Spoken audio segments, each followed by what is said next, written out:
Dans le chapitre 1 consacré à la biochimie, la 21e question est la suivante. Qu'est-ce qu'un acide aminé? Pour expliquer ce qu'est un acide aminé et donc pour construire votre réponse à cette question 21, vous vous servirez du tableau qui apparaît ici. Les molécules 1 à 4 qui sont mentionnées dans ce tableau et dont l'abréviation en une lettre vous est donnée sont issues de l'hydrolyse du tétrapeptide ASDK. En utilisant les données de ce tableau, vous présenterez la formule développée, les caractéristiques et le nom des molécules 1 à 4. Vous écrirez ensuite la formule développée du dipeptide AS1, puis la formule semi-développée du tétrapeptide ASDK. Les molécules dont vous écrirez les formules seront représentées sous leur forme prépondérante à pH neutre. Interrompez ici la lecture de cette vidéo pour prendre le temps de répondre à ces questions. Reprenez ensuite la lecture de cette vidéo pour découvrir la réponse à ces questions. Les molécules 1 à 4 du tableau sont issues de l'hydrolyse d'un tétrapeptide.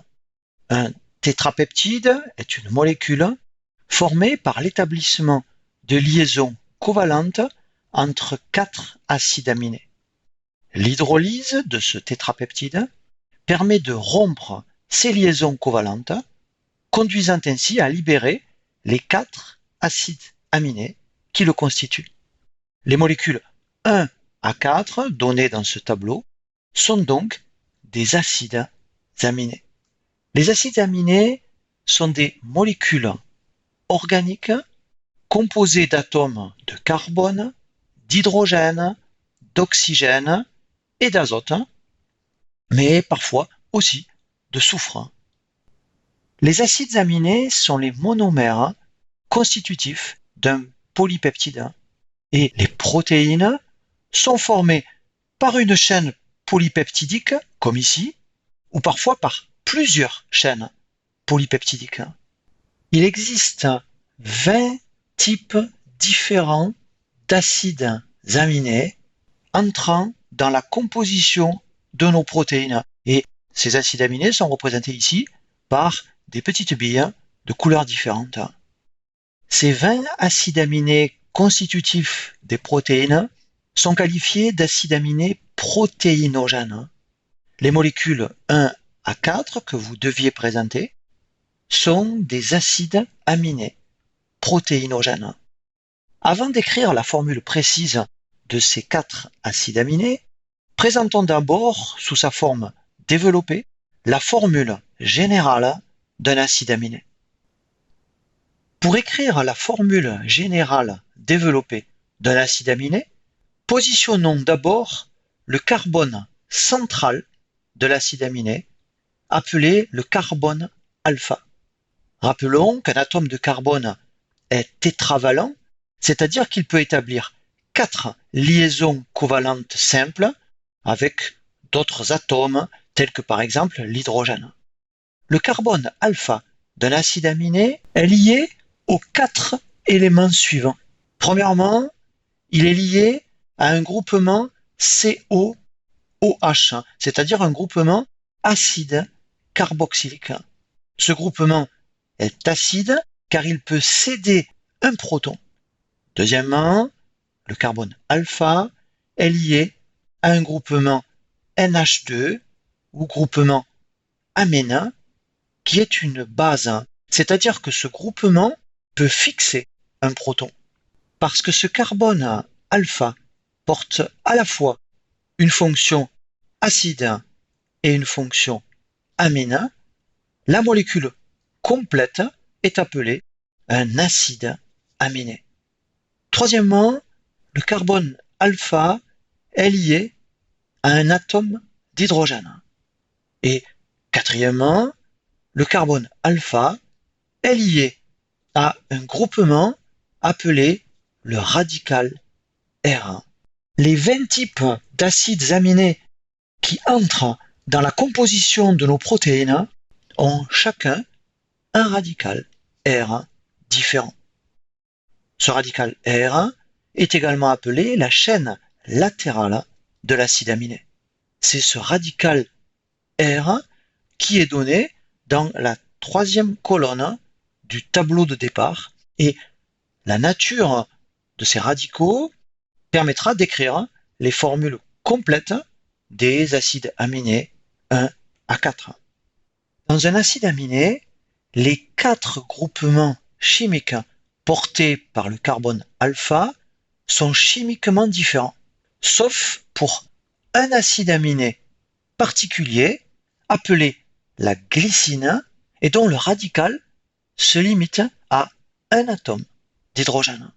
La glycine entre dans la composition des protéines et elle constitue le plus simple des acides aminés. Les 20 acides aminés protéinogènes peuvent être désignés par leur nom complet ou bien par une abréviation faite de 3 lettres ou faite d'une seule lettre majuscule. Par exemple, la glycine peut être abrégée soit par gly, soit par la lettre G. Et c'est l'abréviation en une seule lettre qui était donnée dans la seconde colonne du tableau de départ pour les 4 acides aminés à identifier. Les groupements COOH et NH2 portés par le carbone alpha d'un acide aminé sont ionisables en fonction du pH. Le groupement amine se comporte comme une base faible et lorsque ce groupement fixe un proton, il devient un groupement ionique NH3+, ou ion ammonium, c'est-à-dire un groupement cationique porteur d'une seule charge positive. Le groupement carboxylique se comporte au contraire comme un acide faible et lorsque ce groupement perd un proton, il devient un groupement CO au-, c'est-à-dire un groupement anionique porteur d'une seule charge négative. On peut déterminer pour chaque acide aminé son pHi, c'est-à-dire son pH iso-ionique ou isoélectrique. Le pHi d'un acide aminé est la valeur du pH pour laquelle les charges électriques de l'acide aminé s'annulent. Par exemple, le pHi de la glycine est égal à 6. Si le pH est inférieur au pHi, le carbone alpha de l'acide aminé porte une fonction NH3+, et l'acide aminé est alors un cation porteur d'une charge positive. Si le pH est supérieur au pHi, le carbone alpha de l'acide aminé porte une fonction CO au-, et l'acide aminé est alors un anion porteur d'une charge négative. Si le pH est égal au pHi, l'acide aminé porte à la fois un groupement cationique NH3+, et un groupement anionique CO au-, si bien que l'acide aminé est alors sous une forme dipolaire dont la charge nette est nulle. L'acide aminé constitue alors un ion amphotère ou un zwitterion. À pH neutre, c'est-à-dire à pH 7, et donc dans les conditions physiologiques, la forme prépondérante des acides aminés est leur forme de zwitterion. Et c'est donc sous cette forme qu'il fallait les représenter dans vos réponses, c'est-à-dire chargés à la fois négativement par leur groupement CO au-, et positivement par leur groupement NH3+. La molécule 1 figurant dans le tableau est un acide aminé dont l'abréviation est la lettre A et dont le radical R est un groupement CH3. Pour écrire la formule développée de ce premier acide aminé, représentons d'abord son carbone alpha. Puis, ajoutons une première liaison simple, le connectant à un groupement acide carboxylique. Ajoutons ensuite une seconde liaison simple, le connectant à un groupement amine. On représente ici l'acide aminé sous sa forme de zwitterion, car à pH 7, la forme prépondérante d'un acide aminé est celle où ses groupements carboxyle et amine sont sous leur forme ionisée. Une troisième liaison simple engage le carbone central avec un hydrogène. Et enfin, une quatrième liaison simple connecte le carbone alpha avec le radical R. Pour cet acide aminé, le radical R est un groupement CH3, c'est-à-dire un groupement méthyle. La chaîne latérale de cet acide aminé est donc une chaîne aliphatique ne contenant qu'un seul atome de carbone. Dans un acide aminé, pour distinguer les différents atomes de carbone de sa chaîne latérale, on part toujours du carbone alpha et les carbones qui suivent ce carbone alpha sont nommés suivant l'ordre alphabétique grec. Et ainsi, le carbone du groupement méthyle de cet acide aminé est appelé le carbone bêta. La chaîne aliphatique de cet acide aminé est dépourvue de charge. Elle est donc électroneutre, si bien qu'à pH 7, cet acide aminé n'a pas de charge nette. La chaîne aliphatique de cet acide aminé est aussi hydrophobe ou non polaire et on classera cet acide aminé dans la catégorie des acides aminés à chaîne latérale hydrophobe ou apolaire. Cet acide aminé est appelé l'alanine et son abréviation en 3 lettres est ALA. L'alanine est l'un des acides aminés protéinogènes les plus fréquents dans les protéines. L'alanine est donc un acide aminé protéinogène dont la chaîne latérale est aliphatique, électroneutre et hydrophobe. La valine, la leucine et l'isoleucine sont 3 autres acides aminés protéinogènes dont la chaîne latérale est également aliphatique, non chargée et apolaire. Mais, contrairement à l'alanine, ces 3 acides aminés ont une chaîne latérale ramifiée et on les qualifie d'acides aminés branchés. La phénylalanine est un acide aminé protéinogène dont la chaîne latérale n'est pas aliphatique.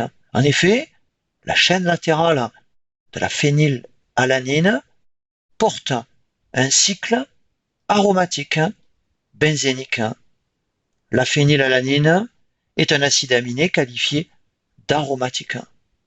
Et la chaîne aromatique de la phénylalanine est également neutre et apolaire. La phénylalanine est donc un acide aminé aromatique à chaîne latérale hydrophobe.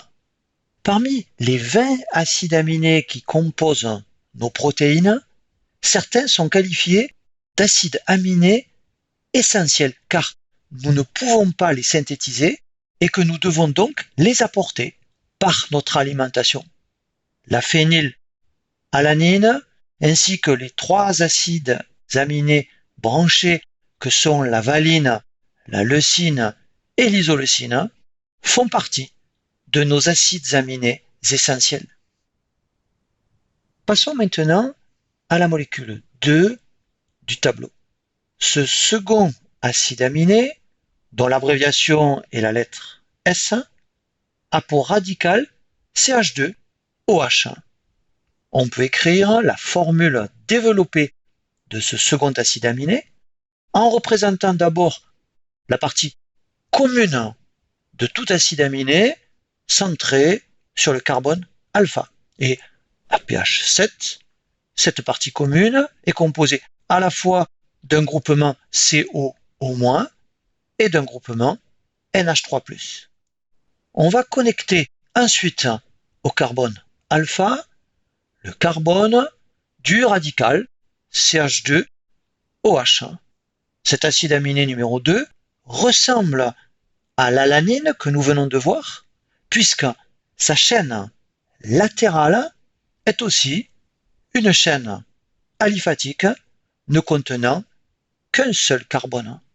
Mais la chaîne latérale de cet acide aminé numéro 2 se termine par un groupement OH ou groupement hydroxyle, c'est-à-dire par une fonction alcool. Comme dans l'alanine, il y a un seul atome de carbone dans la chaîne latérale de cet acide aminé et ce carbone sera donc appelé le carbone bêta. Le groupement OH est un groupement polaire ou hydrophile et cette chaîne latérale ne comporte aucune fonction ionisable, si bien que la chaîne latérale de cet acide aminé est à la fois électroneutre et hydrophile. Par conséquent, cet acide aminé est classé dans les acides aminés à chaîne latérale aliphatique, neutre et polaire. Ce second acide aminé est appelé la sérine et son abréviation en 3 lettres est SER. La sérine est l'un des acides aminés protéinogènes les plus abondants dans les protéines. La sérine est donc un acide aminé protéinogène à chaîne latérale aliphatique, hydrophile et neutre. On peut trouver dans cette catégorie d'autres acides aminés protéinogènes. Ainsi, dans cette catégorie, on peut par exemple citer la thréonine dont la chaîne aliphatique porte, comme celle de la sérine, un groupement OH. Nous avons évoqué précédemment la notion d'acide aminé essentiel et la thréonine est aussi l'un de nos acides aminés essentiels. La molécule 3, figurant dans le tableau, est un acide aminé abrégé par la lettre D et son radical est CH2COOH. Pour écrire la formule développée de ce troisième acide aminé, on représente d'abord la structure commune de tout acide aminé centré sur le carbone alpha. Puis, on va y ajouter son radical R1.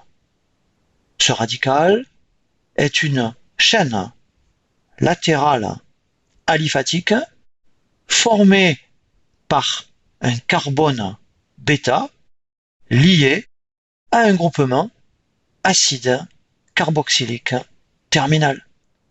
Cet acide aminé porte donc 2 fonctions acide carboxylique, l'une portée par son carbone alpha et l'autre portée par son carbone bêta. Comme il porte 2 groupements COH, cet acide aminé est dicarboxylique. Le groupement COOH qui termine la chaîne latérale aliphatique de cet acide aminé est hydrophile. Et ce groupement COOH constitue aussi une fonction acide, si bien que cet acide aminé fait partie de la catégorie des acides aminés à chaîne latérale aliphatique hydrophile ou polaire et acide. Cet acide aminé, numéro 3, est appelé l'acide aspartique et on peut l'abréger par les 3 lettres ASP. Mais à pH 7, ce n'est pas cette forme acide qui est prépondérante. En effet, à pH neutre, non seulement les deux fonctions portées par le carbone alpha sont ionisées, mais le groupement COOH porté par le carbone bêta se trouve lui aussi ionisé par perte d'un proton.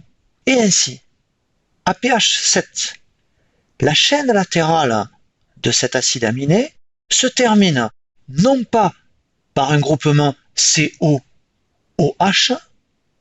mais par un groupement CO au moins portant une charge négative. À pH neutre, cet acide aminé est donc présent sous une forme dont la charge nette est négative. Cet acide aminé sous forme anionique est appelé l'aspartate. L'aspartate est la base conjuguée de l'acide aspartique.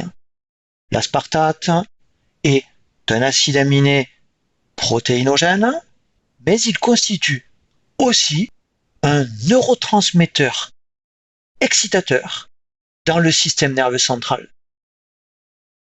L'acide aspartique est donc un acide aminé protéinogène et dicarboxylique dont la chaîne latérale aliphatique est hydrophile et acide.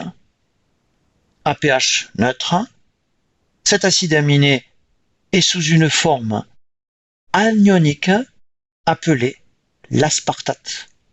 Il existe un autre acide aminé protéinogène présentant les mêmes caractéristiques. Il s'agit de l'acide glutamique et c'est cette fois le carbone gamma de sa chaîne latérale qui porte un groupement COOH. Et à pH physiologique, ce groupement est sous forme CO au moins, si bien que cet acide aminé est sous une forme anionique qu'on appellera le glutamate. Les chaînes latérales de l'aspartate et du glutamate étant ionisées à pH neutre, elles vont conférer aux protéines qui les contiennent des charges négatives. Comme l'aspartate, le glutamate est non seulement un acide aminé protéinogène, mais c'est aussi un neurotransmetteur excitateur dans le système nerveux central.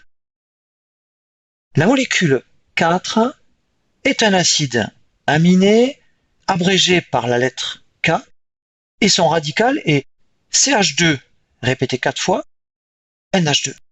Pour écrire la formule développée de ce quatrième acide aminé, on représente d'abord la partie commune de tout acide aminé centré sur le carbone alpha. Et à pH 7, ce carbone alpha porte un groupement CO- et un groupement NH3+. On va connecter ensuite au carbone alpha le radical R de cet acide aminé. Ce radical est une chaîne latérale aliphatique dont les 4 carbones sont dénommés successivement carbone bêta, gamma, delta et epsilon.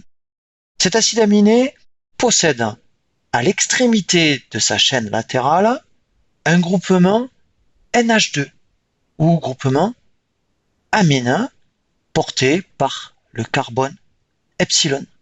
Cet acide aminé possède donc deux fonctions amines, l'une sur son carbone alpha et l'autre sur son carbone epsilon. Il s'agit donc d'un acide diaminé. Le groupement NH2 étant polaire ou hydrophile, il va donc conférer à la chaîne latérale aliphatique un caractère hydrophile. Et comme la fonction NH2 peut fixer un proton, cette chaîne latérale est aussi basique. Cet acide aminé peut donc être classé dans la catégorie des acides aminés à chaîne latérale aliphatique, hydrophile et basique. Cet acide aminé numéro 4 est appelé la lysine. Et cet acide aminé protéinogène peut être abrégé par LYS, lys. Comme la fonction NH2 portée par le carbone epsilon est une base, elle peut s'ioniser par fixation d'un proton et à pH 7, non seulement les deux groupements portés par le carbone alpha sont ionisés, mais la fonction amine portée par le carbone epsilon va fixer un proton et elle va donc se trouver aussi ionisée. Ainsi, la chaîne latérale de la lysine porte à pH 7 un groupement cationique ammonium ou NH3+, conférant à la chaîne latérale de cet acide aminé une charge nette positive. La lysine est aussi l'un de nos acides aminés essentiels. La lysine appartient à la catégorie des acides aminés protéinogènes, dont la chaîne latérale aliphatique est hydrophile, basique et chargée positivement lorsqu'elle est ionisée à pH 7. Dans cette catégorie d'acides aminés, on trouve aussi l'arginine. Et ainsi, la chaîne latérale de la lysine ou celle de l'arginine sont à la fois polaires et pourvues d'une fonction basique et elles peuvent donc être chargées positivement par fixation d'un proton. À pH neutre, la lysine et l'arginine confèrent une charge positive aux protéines qui les contiennent. Parmi les 20 acides aminés qui entrent dans la composition de nos protéines, il en existe 2 qui présentent la particularité de contenir un atome de soufre dans leur chaîne latérale. Ces acides aminés sont appelés des acides aminés soufrés. L'un de ces 2 acides aminés soufrés est la méthionine, dont la chaîne latérale contient un atome de soufre intercalé entre 2 atomes de carbone. Comme le caractère électronégatif du soufre est très proche de celui du carbone, la liaison entre carbone et soufre n'est pas polaire et la chaîne latérale de la méthionine a donc un caractère hydrophobe. La méthionine est aussi l'un de nos acides aminés essentiels. Le second acide aminé soufré est la cystéine. La chaîne aliphatique de la cystéine porte un groupement terminal SH appelé groupement thiol. La présence de cystéine dans les protéines est très importante, notamment parce qu'elle permet la formation de ponts disulfures entre deux cystéines. Ces ponts disulfures permettent de connecter des régions différentes d'une même chaîne polypeptidique ou bien de relier entre elles des chaînes polypeptidiques différentes constitutives d'une même protéine. Dans une protéine, les acides aminés sont connectés les uns aux autres par l'établissement de liaisons appelées liaisons peptidiques. Vous deviez écrire la formule développée du dipeptide AS, c'est-à-dire alanine, sérine. Pour cela, on va d'abord écrire la formule développée du premier acide aminé, c'est-à-dire celle de l'alanine, en représentant son groupement NH3+, du côté gauche, et son groupement COO- du côté droit. Puis, on va écrire la formule développée du second acide aminé, c'est-à-dire celle de la sérine, avec, là encore, son groupement NH3+, du côté gauche, et son groupement COO- du côté droit. La condensation du groupement carboxyle du premier acide aminé avec le groupement amine du second acide aminé va permettre la formation d'une liaison peptidique entre ces deux acides aminés. Au cours de l'établissement de cette liaison peptidique, le groupement CO au moins du premier acide aminé va perdre un atome d'oxygène, représenté ici en bleu. Et le groupement NH3+, du second acide aminé va perdre deux atomes d'hydrogène, représentés ici en bleu. Les deux atomes d'hydrogène et l'atome d'oxygène vont former une molécule d'eau ou H2O. L'établissement d'une liaison peptidique est donc aussi une déshydratation puisque cette réaction s'accompagne de la perte d'une molécule d'eau. On obtient ainsi une liaison peptidique CONH encadrée ici en rouge. La liaison peptidique est une liaison covalente de type amide entre la fonction acide carboxylique d'un acide aminé et la fonction amine de l'acide aminé suivant. Et la liaison peptidique permet de relier entre eux les carbones alpha de deux acides aminés voisins, ces carbones alpha étant représentés ici en rouge.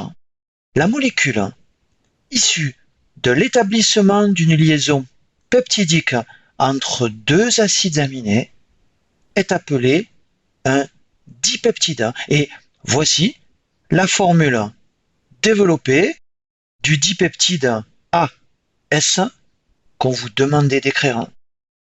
Cette molécule dipeptidique à pH neutre est un zwitterion avec un groupement NH3+ à une extrémité et un groupement COO- à l'autre, la charge nette de ce dipeptide étant donc nulle.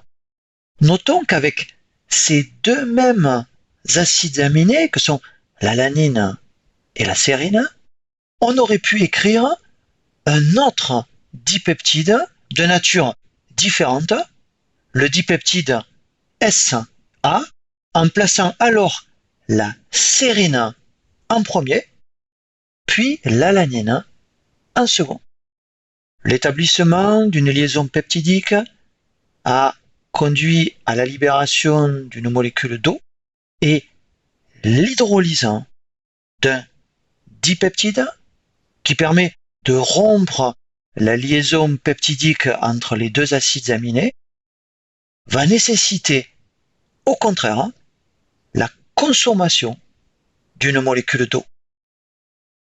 On vous demandait d'écrire ensuite, à pH 7, la formule semi-développée du tétrapeptide ASDK. Il faut donc d'abord écrire, dans l'ordre, les formules semi-développées des 4 acides aminés successifs qui composent ce tétrapeptide, c'est-à-dire l'alanine d'abord, puis la sérine ensuite, puis l'aspartate et enfin la lysine. Une réaction de condensation entre 2 acides aminés successifs permet la formation d'une liaison peptidique et cette condensation s'accompagne de la perte d'une molécule d'eau. Ainsi, la synthèse d'un tétrapeptide nécessite l'établissement de 3 liaisons peptidiques et s'accompagne donc de la perte de 3 molécules d'eau. Le début du tétrapeptide est la fonction NH3+, du premier acide aminé, c'est-à-dire de l'alanine.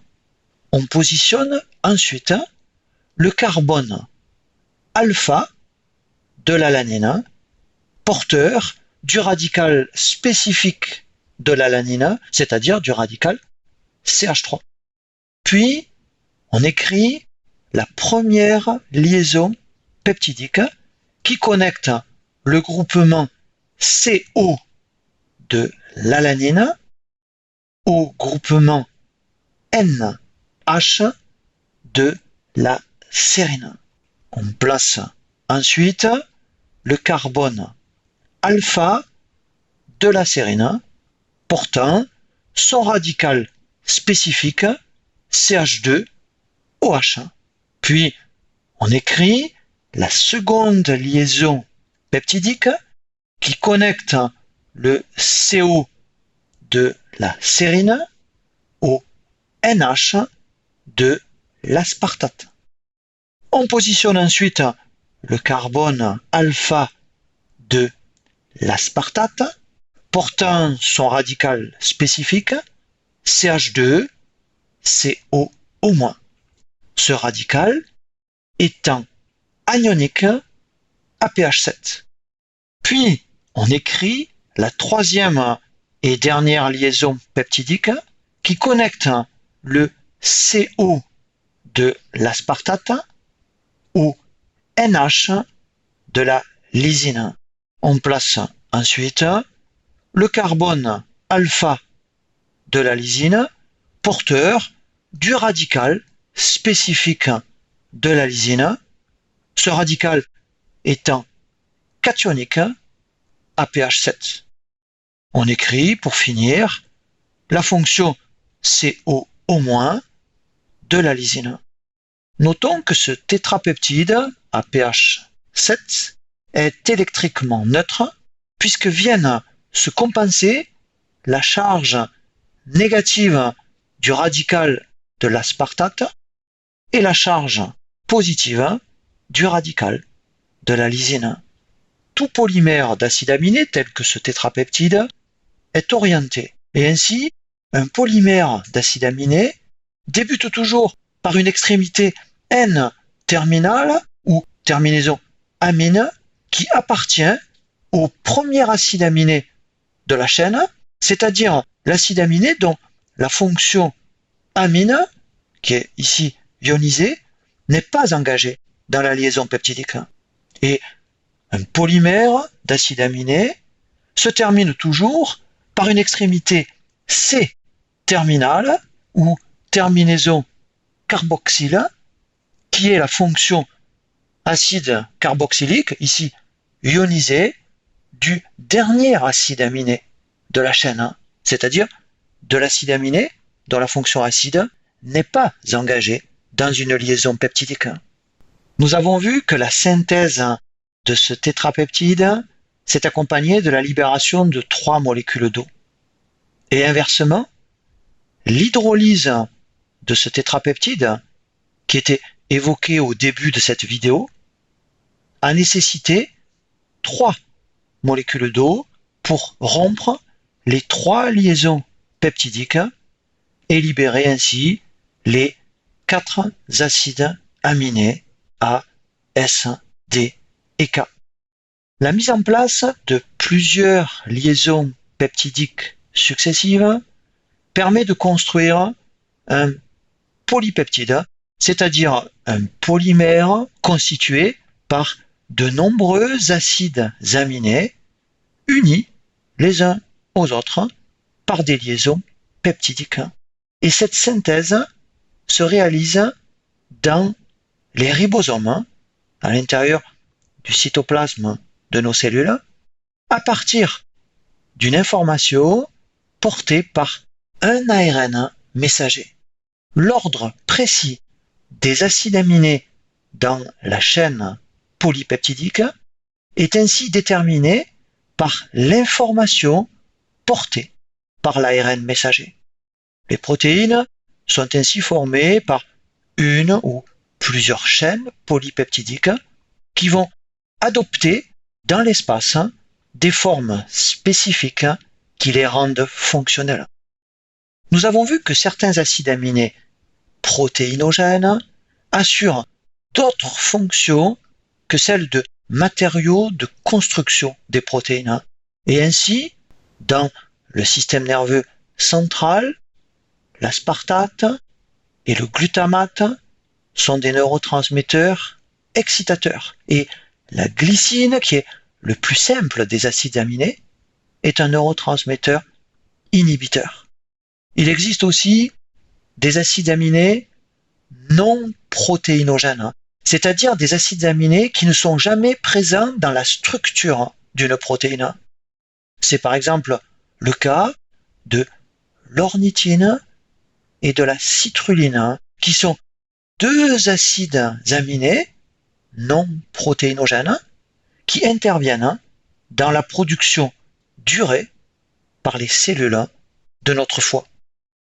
La réponse à cette question 21 peut donc être énoncée de la façon suivante. Un acide aminé est une molécule organique contenant des atomes de carbone, d'hydrogène, d'oxygène, d'azote et parfois de soufre.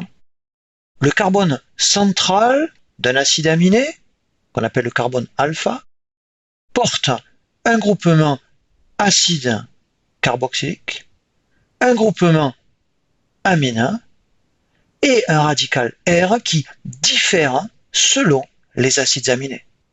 On peut classer les acides aminés selon la nature de ce radical.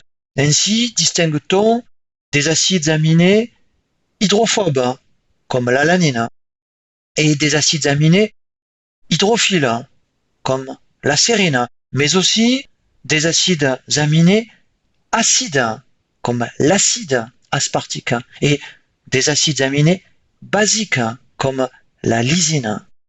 Les acides aminés sont les monomères des chaînes polypeptidiques constitutives des protéines.